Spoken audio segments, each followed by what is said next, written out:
자, 오늘은 이 베드로의 간곡한 부탁으로 시작이 되는데요. 오늘 여기 보면은 8절에 마지막으로 말하노니 이랬어요. 마지막으로 말하노니, 이 말은 결론이다 하는 말이죠. 결론이다, 이제 결론이다, 끝이다. 베드로 전후서 전체가 그렇죠. 긴장감이 돕니다. 왜냐하면 전체가 종말론적인 메시지이기 때문에 그렇습니다. 임박한 미래, 또 다가올 하나님의 나라, 여기서 순간순간 바른 결정을 하고 살아야 된다. 또 후회를 남기지 않는 우리 결정을 하고 살아야 된다는 것을 말씀합니다. 자, 이 종말에 주어진 성도들에게 주어진 이 부르심에 관한 얘기인데 8절과 9절을 보면 이렇습니다. 마지막으로 말하노니 너희가 다 마음을 같이하여 동정하여 형제를 사랑하며 불쌍히 여기며 겸손하며 악을 악으로 욕을 욕으로 갚지 말고 도리어 복을 빌라. 이를 위하여 너희가 부르심을 받았으니 이는 복을 이어받게 하려 하심이라. 요약을 하면 이겁니다. 서로 사랑해라.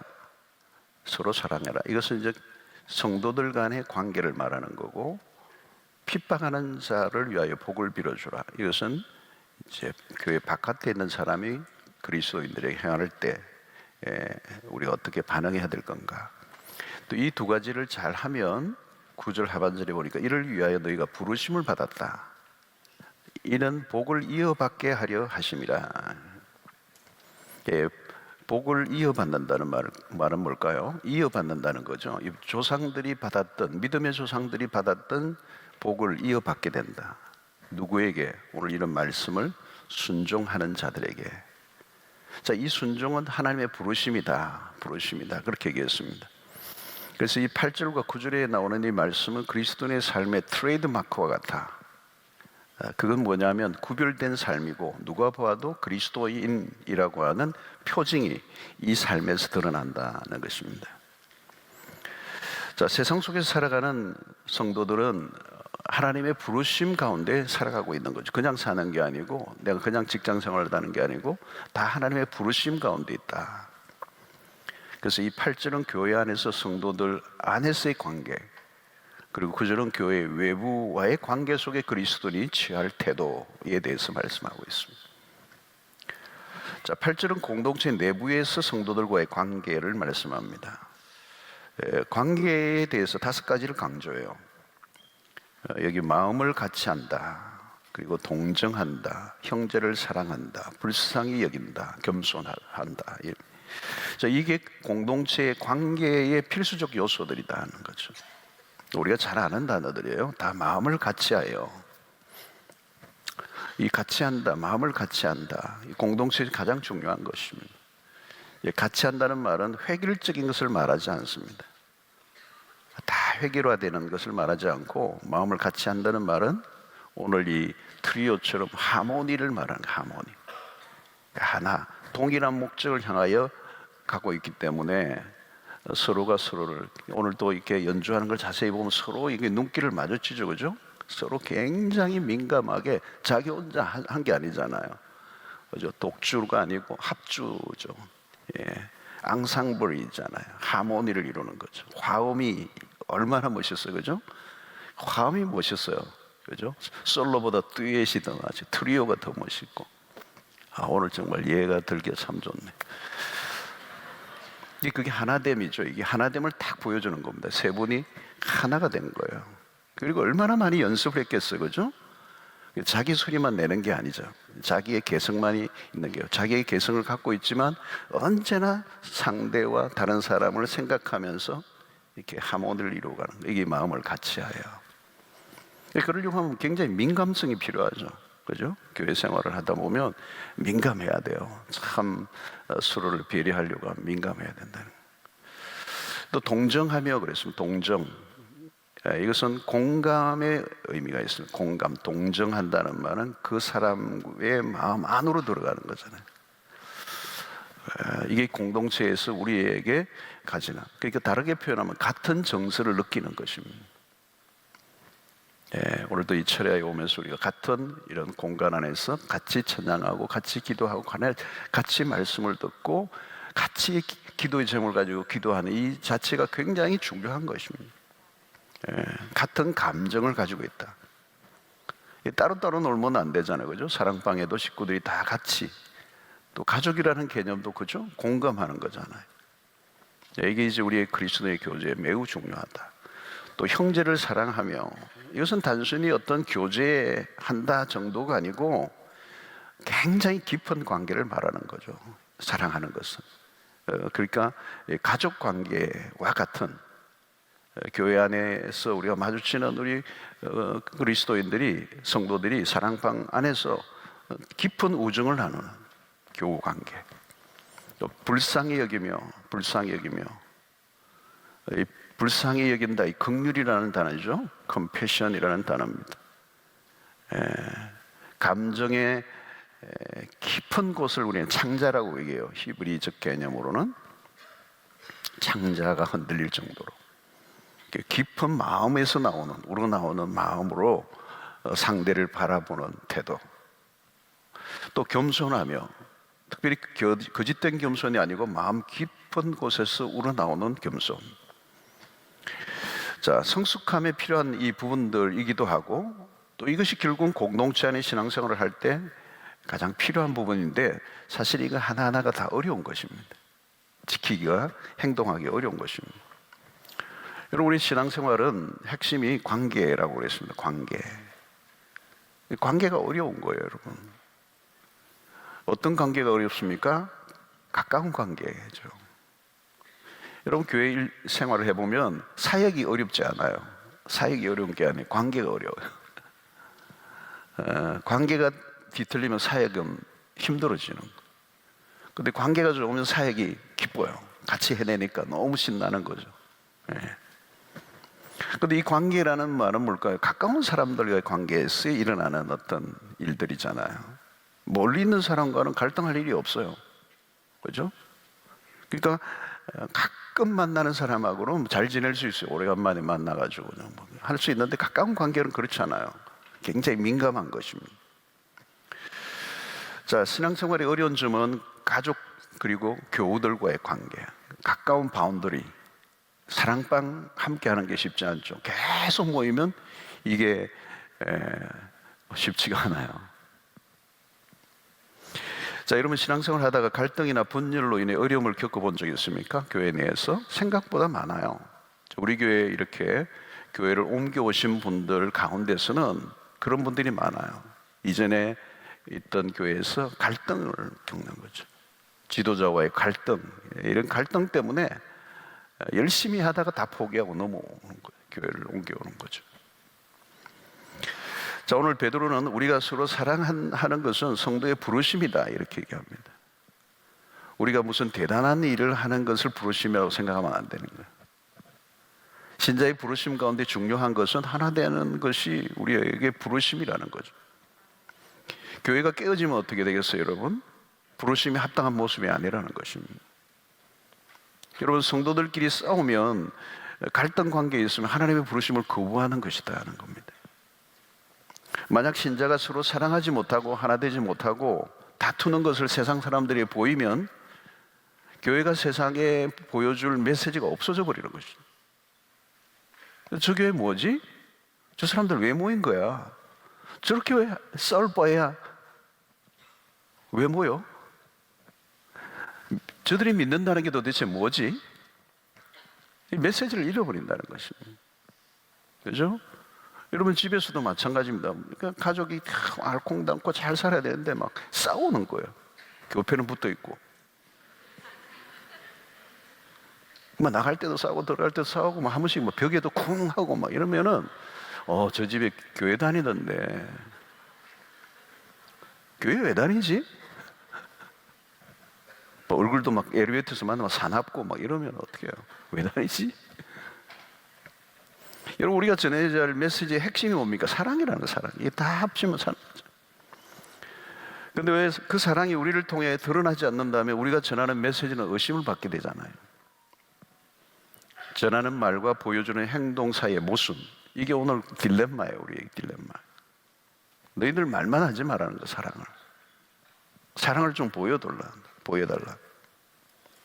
너희들도 못하는데 뭘 그렇게 야단했냐는 거죠. 여러분, 하나님은 왜 우리를 홀로 두지 아니하시고 복잡하고 힘든 공동체의 관계 안으로 이렇게 모이게 하셨는가? 이 불가능한 일을 우리에게 맡기신 것입니까? 그것은 우리의 부르심이에요. 베드로는 우리가 이 일을 위해 부르심을 받았다. 이 부르심은 거부해서는 안 된다는 것입니다. 이것이 우선순위다. 하나됨, 교회의 하나됨, 서로 사랑하는 것, 불쌍히 여기는 것, 겸손하고 다른 사람을 동정하는 것. 여러분, 이것 교회 안에서 그리스도인들이 함께 경험해 가야 한다는 거예요. 근데 여러분, 이것은 세상은 할 수가 없어요. 이것은 할 수가 없다는 겁니다. 십자가가 없으면 불가능해요. 하나님의 사랑을 경험해 보지 않은 사람은 사랑을 할 수가 없습니다. 그러나 세상에 할 수 없는 것을 우리가 보여줄 때 복음이 빛이 나는 것이죠. 아, 우리는 안 되는데 저들은 되네. 여러분, 교회 안에서 특별히 사랑방 안으로 들어가면, 사랑방 안으로 들어가지 않으면 사실 신앙생활을 어떻게 하는지 알 길이 없어요. 사실 자기 검증이 안 되는 겁니다.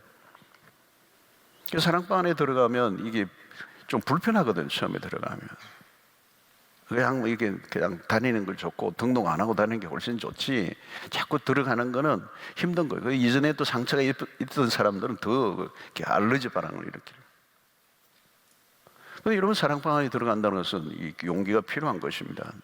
처음에는 낯설고 힘들어요. 여러분, 우리 교회에 들어와서 적응하는 게 쉽지 않아요.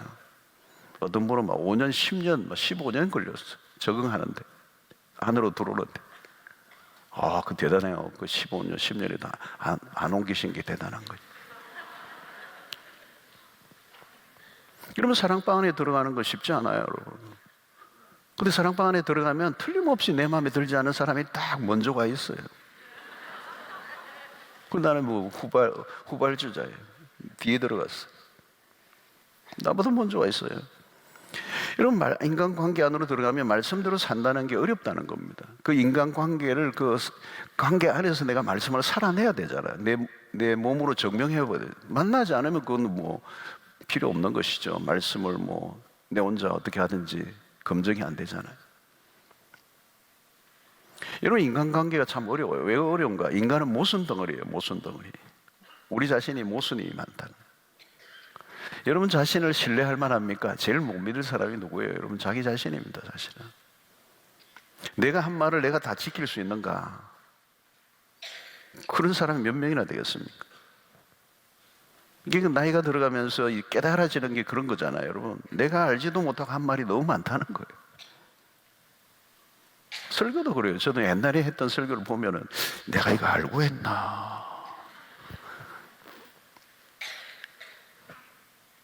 알지도 못하고 한 말이 많아요. 여러분, 아이들을 교육하고 있지만 아이들 앞에서 얼마나 부모가 모순되는 걸 많이 보여요, 여러분. 그죠? 그래서 아이들 그 양육하는 걸 가지고 이렇게 상담하는 코너가 있잖아요. 요즘 유명한 거. 딱 보면 아이 문제가 없어요. 아이가 문제가 아니에요. 부모가 문제예요. 걔도 그렇던데요. 그거 있잖아요. 개 훈련하는 씨. 주인이 문제예요. 주인이 문제. 개가 문제가 아니더라고. 그러니까 내가 한 말에 내가 모순을 일으키고 살아가는 거죠. 우리 자신이 그런 거예요. 우리가 정말 모순적. 여러분, 우리의 진정한 모습은 정의를 강조하지만 정의를 자기가 산하는 거죠. 막 정의, 사회정의 외치는데 자기는 컨닝하고 또 교통 위반하고, 진실을 강조하지만 내 안에 거짓이 있는 거거든요. 그게 솔직해져야 되잖아요. 그래서 은혜를 받으면 받을수록 무슨 생각이 드느냐 하면 나는 소망이 없는 사람이라는 거죠. 근데 이게 세월이 흐르면, 예수를 믿다 보면 이 은혜를 잊어버려요. 그래서 율법이 막 툭툭 튀어오는 거죠. 율법이 자꾸 강조되면 어때요? 붙잡으면 사람들을, 다른 사람을 정죄하고 판단하기 시작합니다. 은혜가 금방 떨어져요. 하나님의 은혜로 자기가 구원받았다는 사실을 금방 잊어버려요. 그래서 세월이 흐르면 사람들이 예수 믿는 사람한테 사나워지는 거예요. 그리고 특별히 봉사를 많이 하면. 여러분, 하나님의 은혜는 내가 구원받을 길이 도무지 없는 허물과 죄악 투성인 모순 덩어리인 나를 하나님이 구원해 주신 것. 구원받을 자격이 우리는 없는 사람이에요. 그럼에도 나를 받아주신 하나님의 은혜를 완전히 깨달을 때 그 은혜로 다른 사람들과의 관계가 이제 출발이 되는 거죠. 왜 다른 사람들을 품지 못하고 정죄합니까? 자기 자신에게도 적용할 수 없는 엄격한 기준을 다른 사람에게 적용하려고 하는 것입니다.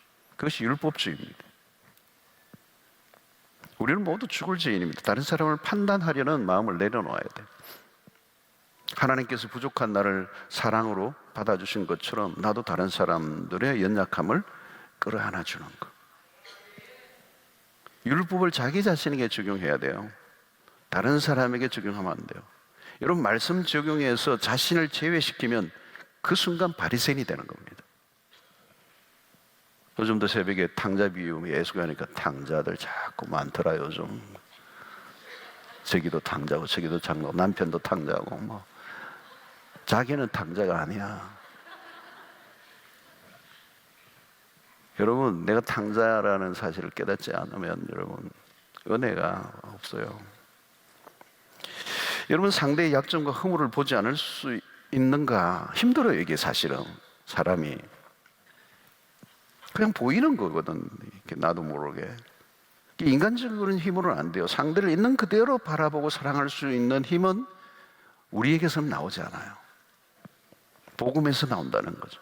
십자가를 붙들어야 될 이유가 여기 있는 것입니다. 십자가를 계속 묵상해 보면 그게 나와요. 너가 죽였다, 너가 죽였다, 너가 주범이다, 너가 가해자다, 너가 예수님 매달았다, 너 죄가 이렇게 크다, 너 안에 선한 게 하나도 없다. 십자가 앞에 서면 내가 그런 거죠. 그런데 내가 너를 위해 죽어줬다. 여러분, 주님이 보시기에 마음에 들만한 사람이 있었을까요, 여러분? 야, 너 정도 돼서 내가 죽어주겠다. 너 너를 위해서는 못 죽어주겠다. 그런 게 없었어요. 기준을 가지고 있지 않았어요. 그러니까 우리도 다른 사람을 기준을 가지고 판단하지 말자는 거예요. 근데 이게 내 힘으로는 안 돼. 복음의 능력이 우리 안에 임해야 되는 것이죠. 그 복음의 능력이 모든 죄인을 품으셨잖아요. 지금도 우리는 수없는 배신과 불순종을 거듭하며 살고 있습니다. 회개하고 또 나면 또 죄짓고 또 용서를 구하고 네, 반복하잖아요. 여러분, 그게 10년, 20년, 30년, 40년, 50년, 60년 그렇게 반복하고 살아. 우리 그냥 인간적인 관계라면 그게 가능합니까? 그걸 벌써 끝났습니다. 네 작년도 그러더니 올해도 그래. 작년 송구영신 예배 때 네 기도한 거 기억나나? 뭐 이러면서 똑같네. 뭐 20년째다. 뭐 이러면 어떡하겠어요? 여러분, 내 힘으로 내 의지로 누군가를 사랑하려고 애를 써보세요. 안 됩니다. 많이 해봤잖아요. 안 되잖아요. 그래서 은혜가 필요하다는 겁니다. 십자가의 은혜가 나를 사로잡을 때 이렇게 내 안에서 그 하나님의 사랑과 자비와 긍휼이 내 안에서 그 하나님의 사랑이 내 안에서 흘러나오는 거죠. 내가 하는 거 아니에요. 그래서 우리는 끊임없이 복음을 붙잡아야 되는 것입니다. 십자가가 우리의 심장을 살아있게 만드는, 복음이 식으면 가슴도 식는 겁니다. 그러면 용서가 안 돼. 사랑할 능력이 없습니다. 하나 될 수가 없어요. 하나가 어떻게 되겠습니까? 십자가는 처음 예수를 믿을 때만 필요한 게 아닙니다. 매일 필요합니다. 매 순간 필요합니다.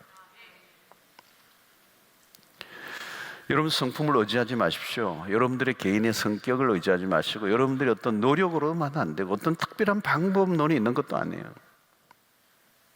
여러분, 한 해를 돌아보십시오. 공동체 안에서 인간관계가 어떤가.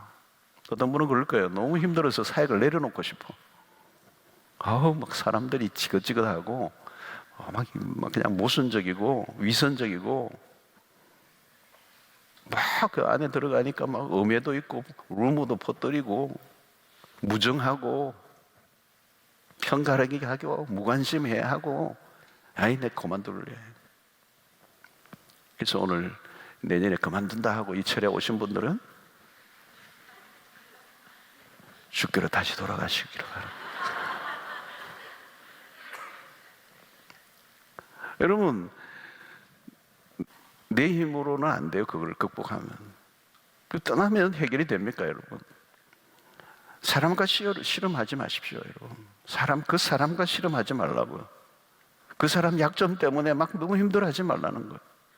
우리가 바라보고 승부를 내야 할 것은 그 사람이 아니고 십자가 안에 내가 단검질을 당하는.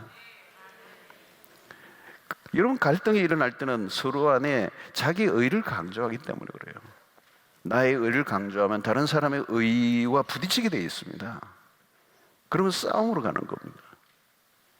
복음을 놓치면 교회는 그냥 침묵 단체가 되는 거예요. 세상 단체와 똑같은 겁니다. 복음이 있기 때문에.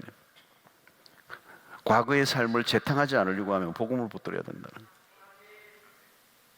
십자가를 붙들면 나의 부족과 연약을 인정하게 되고, 십자가에서 자기 부정을 하게 되고, 자기를 부인할 때, 그 자기를 부인할 때 그리스도 안에서 새로운 자신에 대한 긍정을 하게 되는. 그래서 인간관계 안에서도 나의 부족과 연약함을 시인하고 고백하는 훈련을 계속해야 되는 거예요. 그게 사는 길입니다. 이제는 내가 사는 것이 아니라 내 안에 그리스도께서 사신다.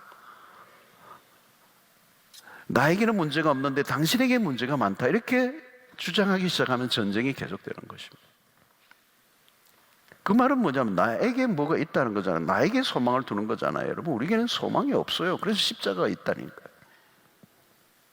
그리스도 안에 소망이 있는 겁니다. 그 일을 위하여 우리를 부르셨어요. 그 그리스도의 보이신 것을 세상에 나타내라고. 무엇을? 우리의 삶을 통하여. 어디에? 인간관계 안에서.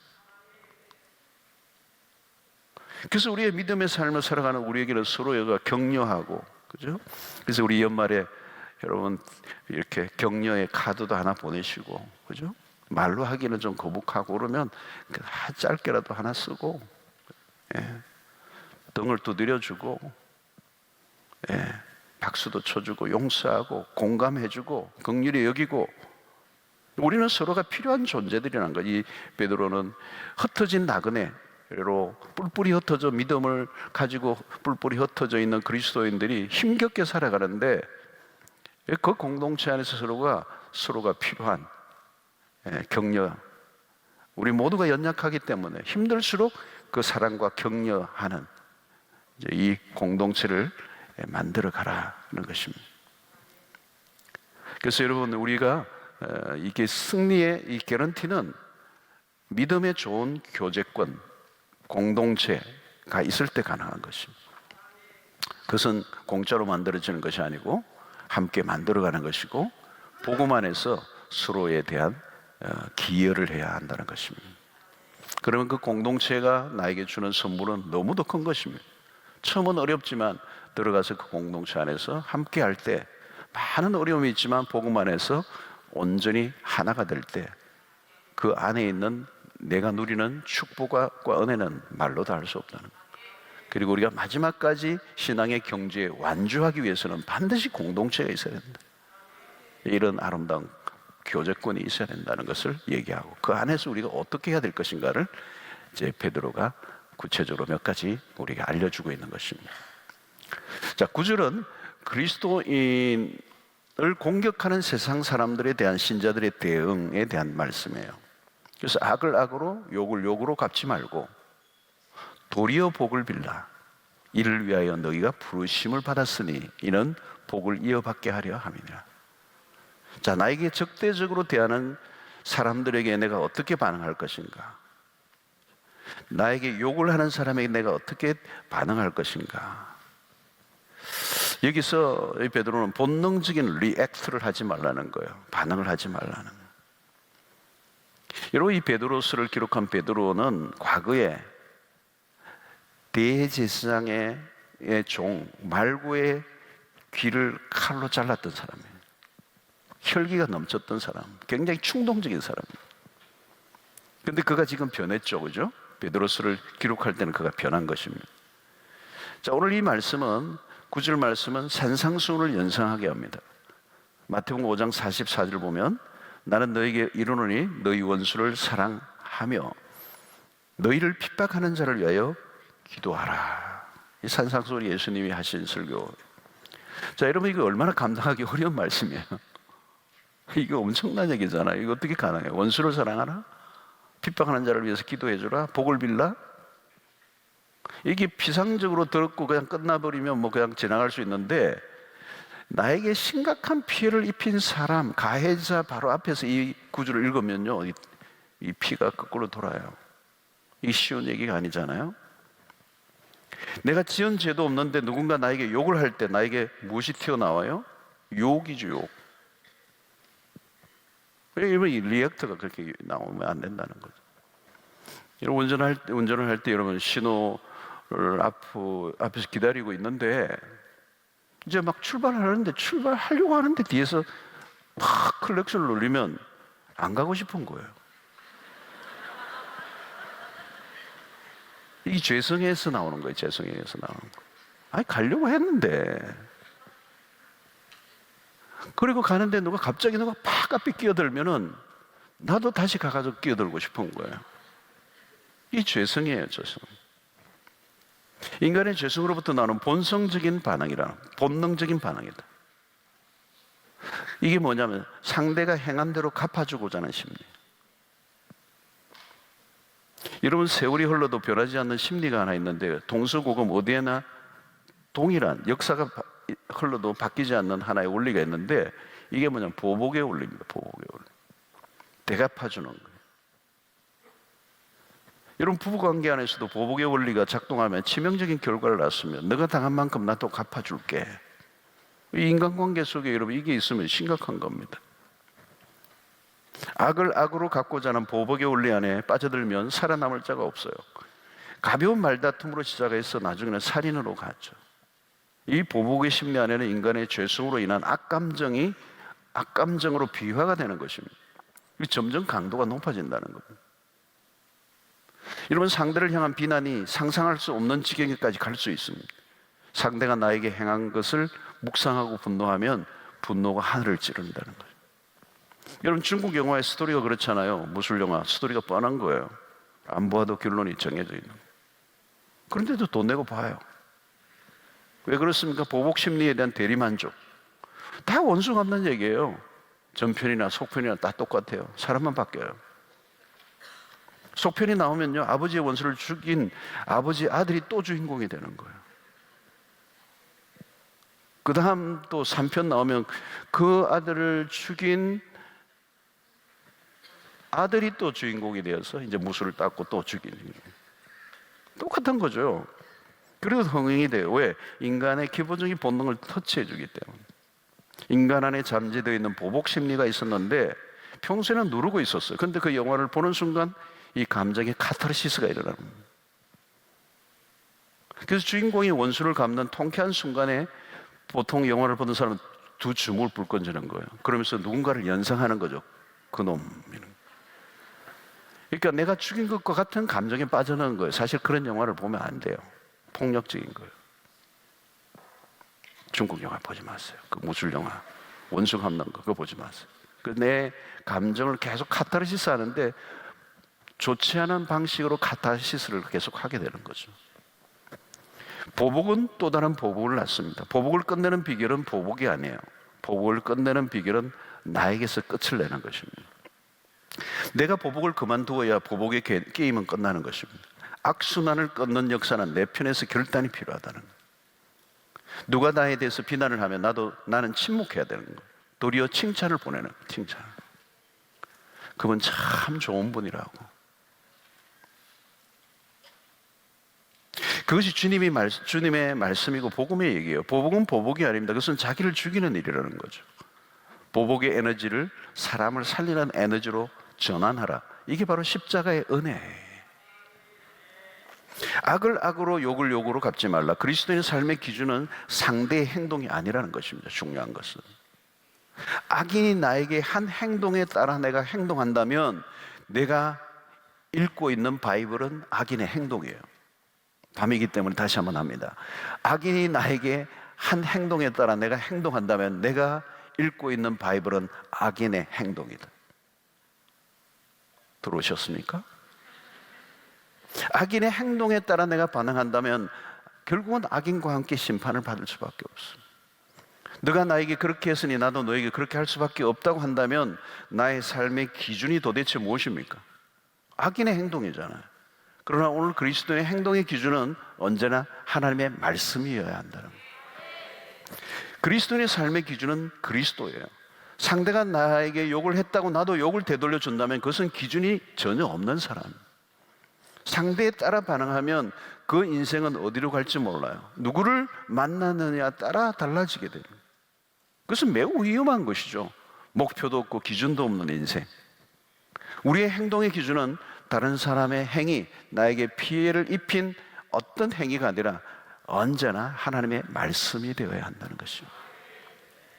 그래서 유진 피츠 목사님은 그분 책에서 이런 얘기해요. 악한 마귀는 우리로 하여금 하나님의 명령보다 개인의 경험에 근거하여 결정하라고 유혹한다.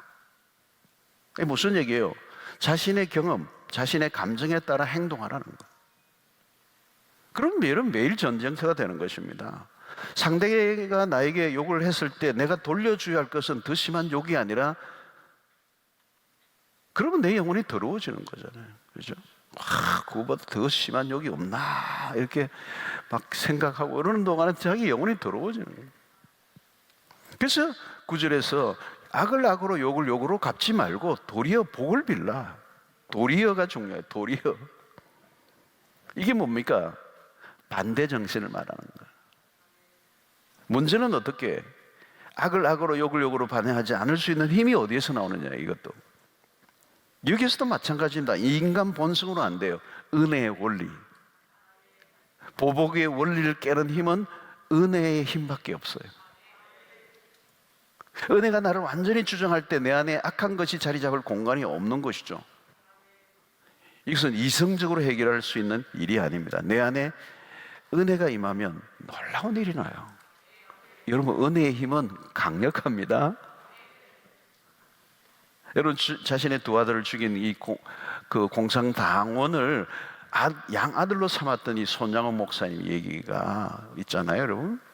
그게 여러분 사실은 본인의 힘으로 할 수 있는 게 아니죠. 그죠? 본인의 힘으로 능력으로 되는 게 아니에요. 그러니까 사실 그 스토리를 읽어보면 손양원 목사님은 그렇게 양아들 삼고 다 했는데 그 외의 가족들은 다 힘들어요. 지금도 힘들어하세요. 그분에게 임한 특별한 은혜가 있었던 거죠. 근데 다른 가족들은 그게 소화가 다 안 되는 거죠, 사실. 이런 구약의 요셉은 은혜의 원리를 알고 있었던 사람이, 그는 형들의 교묘한 속임수에 어린 나이에 애굽의 종으로 팔려갔습니다. 아버지 끔찍한 사랑으로부터 격리되고 객지에서 얼마나 고생하며 울음을 삼키고 고통을 겪어내고 종살이 하나 하였잖아요. 여러분, 그토록 어려운 세월을 보냈다면 형들에 대해서 어떤 생각이 들까요, 여러분? 중국 영화로 돌아가면 요셉의 형들은 다 죽었어요. 근데 이 요셉은 중국 영화하고 다르게 흘러가는 거죠. 요셉이 분노의 세월을 보고 복수의 칼을 갈고 있었다면 총리가 된 순간에 형들 만났을 때 다 죽는 거예요. 근데 여러분, 이 요셉을 만난 형들이 부들부들 떨잖아요. 왜 떨어요? 이 복수의 원리를 알고 있기 때문에. 그러니까 틀리면서 자기들은 죽었다는 거잖아요. 그 보복의 원리에 익숙한 문화 속에 살아갔던 형들의 입장에서는 죽은 거예요, 죽은 거.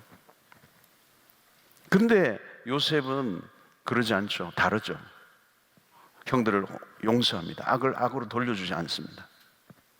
악의 악순환을 은혜의 선순환으로 돌려놓죠. 요셉은 악이 기승을 부리지 않고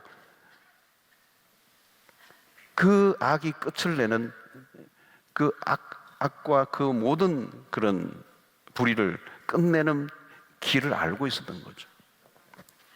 보복의 악순환의 고리를 끊어버렸습니다. 그것은 전적으로 하나님의 은혜고 그 은혜가 그 일을 가능하게 한 것이죠. 연말에 여러분 우리가 기도해야 돼요. 그런 것들을 위해서. 여러분 내가 준 것을 돌려받습니다. 이게 원리입니다. 원리가 굉장히 중요합니다. 여러분 우리가 성경을 계속 읽고 말씀을 들을 때 우리에게 굉장히 강화되는 작업이 있는데 그 원리가 강해지는 겁니다. 그 원리는 하나님이 만드신 것이고 성경에서 나온 논리들이고 그 원리가 우리의 삶에 계속해서 머리부터 발끝까지 계속 스며들고 그게 우리 안에 포메이션이 되고 셋업이 되면 그 삶의 방식으로 살아가면 복이 많은 것이죠. 왜? 하나님이 만드신 거니까. 그런데 세상에 만들어 놓은 거짓된 마귀가 만들어 놓은 이런 원리를 따라가면 어때요? 망하는 거잖아요. 이 보복의 원리가 그런 거잖아요. 우리는 은혜의 원리로 선순환으로 바꿔놓는 이런 축복을 빌어주라는 말이죠. 그 말은 뭘까요? 그를 위해서도 그렇지만 빌어주는 것이 나에게로 돌아오는 거예요. 내가 어떤 기도를 그 상대에게 하느냐는 거예요. 축복을 빌어주었다면 축복이 돌아올 것이고 저주를 빌었다면 저주가 돌아올 수도 있다는 거예요. 준 것을 돌려받게 된다는 거예요. 여러분 세상 사람들이 축복을 우리에게 빌어줄 수가 없습니다. 그들은 하늘의 축복을 몰라요. 축복 자체가 그들에게는 없습니다. 그래서 그들로부터 악이 나오고 세상은 더욱더 악해져 가는 것이죠. 이것을 바꿔놓는 작업이 뭐예요? 이 더 악한 세상을 선으로 돌려놓는 길은 이미 복을 받은 우리가 그들을 향하여 복을 비는 것입니다. 그들 안에는 복이 없어요. 그러니까 악이 있어요. 그러니까 악을 계속 더 악한 세상을 만들어가는 이 세상의 이 고리를 끊는 작업은 하나님이 우리를 은혜를 깨달은 십자가의 원리를 깨달은 사람들이 더 이상 보복하지 않고 축복을 빌어주는 이 삶을 살라고 우리를 세상 가운데 보내셨다. 이게 우리의 부르심이라는 것입니다. 하늘의 복은 우리를 향해 핍박하고 욕하는 자들 향해 끊임없이 빌어주라. 베드로는 그리스도인이 된 우리가 하나님의 축복을 잃어버리지 않기를 원하고 있다는 것. 자칫하면 세상 사람과 동일한 방식으로 악을 악으로 그렇게 한다면, 욕을 욕으로 보낸다면 그 세상 속에 부르심을 받은 그리스도의 삶이 오히려 세상 사람과 동일한 삶이 될까 봐 베드로가 그렇게 말씀하고 있는 것입니다. 여러분 오늘 이 10절에 앞에 이런 말씀이 그러므로 생명을 사랑하고 좋은 날 보기를 원하는 자는 혀를 금하여 악한 말을 거치며 그 입술로 거짓을 말하지 않고. 여기 참 멋있는 말이잖아요. 생명을 사랑하고 좋은 날 보기를 원하는 자는 혀를 금하라는 거예요. 혀를 금하라. 악한 말을 거치라는 거예요. 우리의 입, 우리의 혀 이를 조심하라는 거예요. 그래서 11절에 악에서 떠나 선을 행하고 화평을 구하며 그것을 따르라. 이게 초점이 뭐냐? 결국은 화평을 말하는 겁니다. 하나님이 원하시는 삶, 세상이 흉내낼 수 없는 reconciliation, 이 화해. 그래서 마태복음 5장 9절에서도 화평하게 하는 자는 복이 있나니 그들이 하나님의 아들이라 일컬음을 받을 것이요. 그래서 오늘 12절에 주의 눈은 의인을 향하시고 그의 귀는 의인의 간구에 귀를 기울이시되 주의 얼굴은 악행하는 자들을 대하시느라 하였느니라. 하나님이 바라보시는 사람들이 누구인가? 하나님 다 보고 계세요. 어떻게 사는 걸 아시고 어떻게 말하는 걸 아시고 어떤 마음으로 어떤 말을 하며 악인에 대해서 어떤 반응을 하면서 살아가고 있는가를 하나님이 다 알고 계신다. 그래서 오늘 10절의 말씀처럼 생명을 사랑하고 좋은 날 보기를 원하는 자들, 그 말은 그 아름다운 것을 꿈꾸고 좋은 것을 사모하는 사람들이라면 악의 모양이라도 버리고 흉내조차도 내지 마라. 여러분 누군가로부터 욕을 먹는 것은 괜찮아요. 그러나 나의 입에서 욕이 나오면 안 된다는 거예요. 욕을 먹을 수 있어요. 살다 보면 욕을 먹을 수 있어요. 욕을 먹되 내 입에서 욕은 나가면 안 돼. 우리의 입은 뭐예요? 복을 비는 입이 되어야 된다는 거예요. 아멘. 우리의 입은 복을 빌어야 돼요. 욕이 나오면 안 돼요. 그러면 욕이 돌아와요.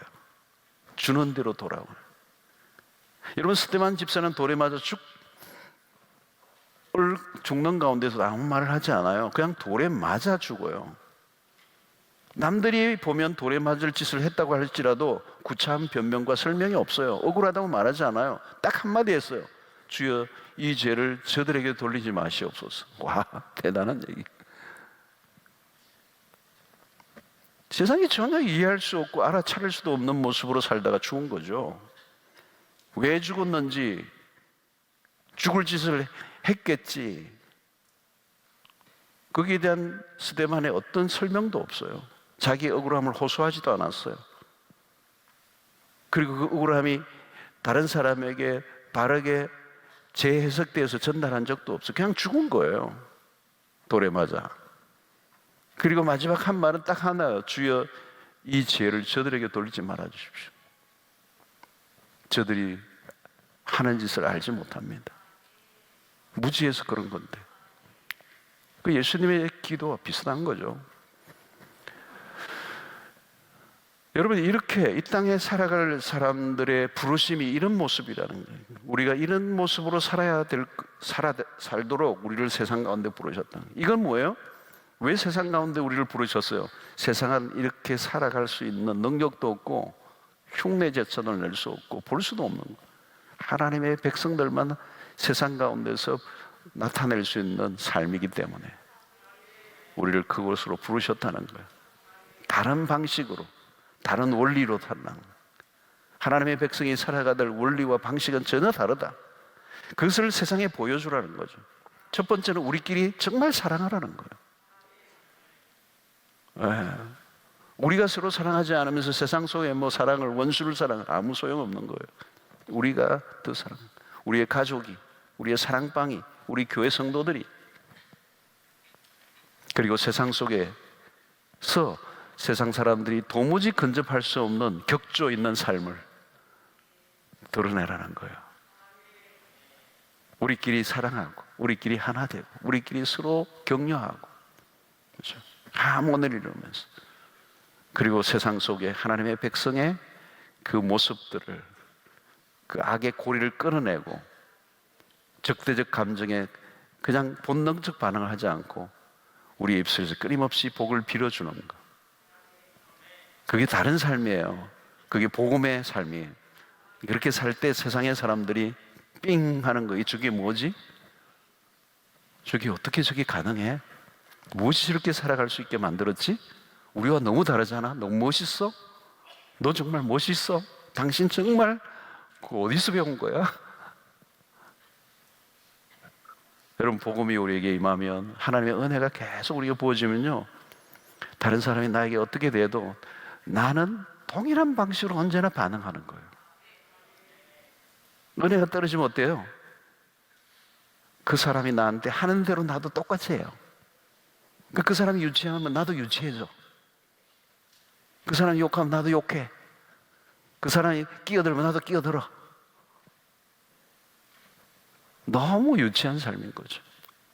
그런데 여러분, 은혜가 임하면 그 사람이 나에게 어떻게, 이 사람이 어떻게, 다양한 사람이 나에게 다양한 방식으로 나에게 행동한다 할지라도 나는 동일한 방식으로 그리스도의 모습을, 그리스도의 성품을 드러내는 삶으로, 막 욕을 해도 나는 언제나 일정하게 축복만 빌어주는, 칭찬만 해주는 이 삶을 살 수만 있다면 여러분, 이 세상은 우리의 삶을 통하여 변화가 일어나게 될 줄로 믿습니다. 아니, 우리의 삶이 복이 될 것입니다. 여러분, 이것이 바로 트레이드 마크예요. 신자의 트레이드 마크예요. 여러분, 트레이드 마크라는 것은 선명해야 돼요. 유명한 이런 명품들 보면 나이키 딱 있잖아요, 그죠? 나이키 이렇게 쫙 이거를 감추지 않잖아요. 요즘 보니까 이렇게 운동복 같은 데도 보니까 몇 개가 있대요. 몇 개가 있고. 트레이드 마크가 선명해야 되잖아요, 그죠? 그리스도인의 이 트레이드 마크예요. 우리는 서로 사랑해요. 그리고 세상을 축복해야 돼요. 먼저 우리 안에 깊은 사랑과 긍휼과 하나됨을 이루는 데 힘써야 돼요. 여러분들 가족들이 그렇게 하셔야 돼요. 여러분들의 그룹 안에서 그런 일들이 일어나야 돼요. 여러분 팀들이 무슨 사역을 뭐 한다고 막 열심히 하는 것보다 더 중요한 것은 여러분들이 하나 되는 거예요. 하나 되지 않으면서 뭐 사역한다, 열심히 한다, 다 소용없는 거예요. 하나님이 보시기에는 아니에요. 여러분, 세상 속에서도 전혀 다른 모습으로 세상을 축복하며 살아가는 여러분들이 되셔서 이 원리, 간단하지만 쉽지 않은, 그러나 하나님의 은혜가 임하면 가능한 줄로 믿습니다. 이 삶이 승리의 인생이 되게 될 줄로 믿습니다.